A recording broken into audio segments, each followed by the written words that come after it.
Albert Einstein once said, everybody's a genius, but if you judge a fish by its ability to climb a tree, it will live its whole life believing that it is stupid.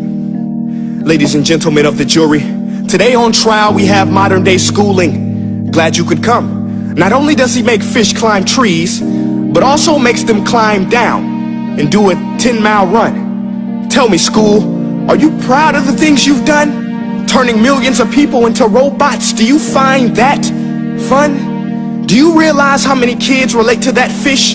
Swimming upstream in class, never finding their gifts, thinking they are stupid, believing they are useless? Well, the time has come, no more excuses. I call school to the stand and accuse him of killing creativity, individuality, and being intellectually abusive. He's an ancient institution that has outlived his usage. So, Your Honor, this concludes my opening statement, and if I may present the evidence of my case, I will prove it. Proceed. Exhibit A.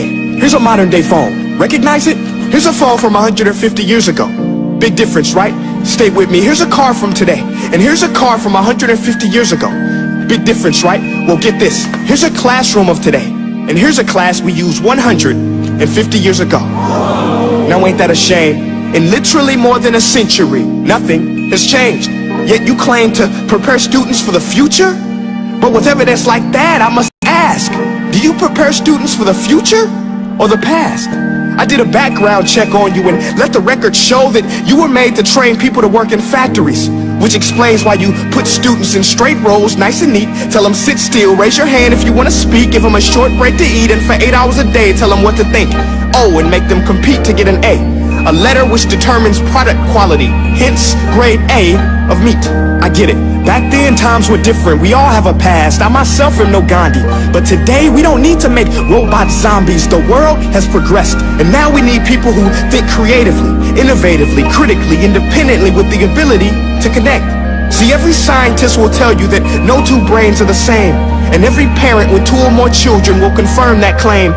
So please explain why you treat students like cookie cutter frames or snapback hats, giving them this one-size-fits-all crap. Watch your language. Sorry, Your Honor, but if a doctor prescribed the exact same medicine to all of his patients, the results would be tragic. So many people would get sick, yet when it comes to school, this is exactly what happens, this educational malpractice, where one teacher stands in front of 20 kids, each one having different strengths, different needs, different gifts, different dreams, and you teach the same thing the same way?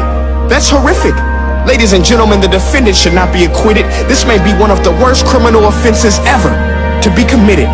And let's mention the way you treat your employees. Objection. Overruled. I want to hear this. It's a shame. I mean, teachers have the most important job on the planet, yet they're underpaid? No wonder so many students are short-changed. Let's be honest. Teachers should earn just as much as doctors, because a doctor can do heart surgery and save the life of a kid. But a great teacher can reach the heart of that kid and allow him to truly live. See, teachers are heroes that often get blamed, but they're not the problem. They work in a system without many options or rights. Curriculums are created by policymakers, most of which have never taught a day in their life. Just obsessed with standardized tests. They think bubbling in a multiple choice question will determine success. That's outlandish. In fact, these tests are too crude to be used and should be abandoned, but don't take my word for it. Take Frederick J. Kelly, the man who invented standardized testing, who said, and I quote, "These tests are too crude to be used and should be abandoned." Ladies and gentlemen of the jury, if we continue down this road, the results will be lethal. I don't have much faith in school, but I do have faith in people. And if we can customize healthcare, cars, and Facebook pages, then it is our duty to do the same for education, to upgrade it, change it, do away with school spirit, because that's useless. Unless we're working to bring the spirit out of each and every student, that should be our task.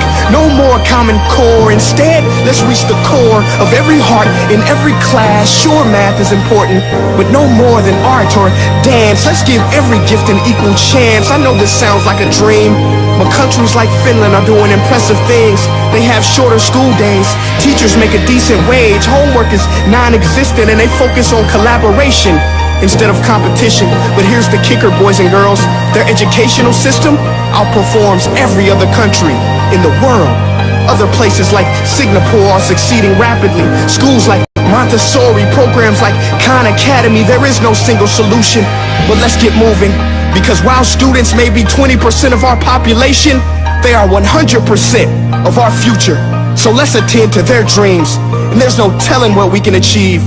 This is a world in which I believe, a world where fish are no longer forced to climb trees. I'll rest my case.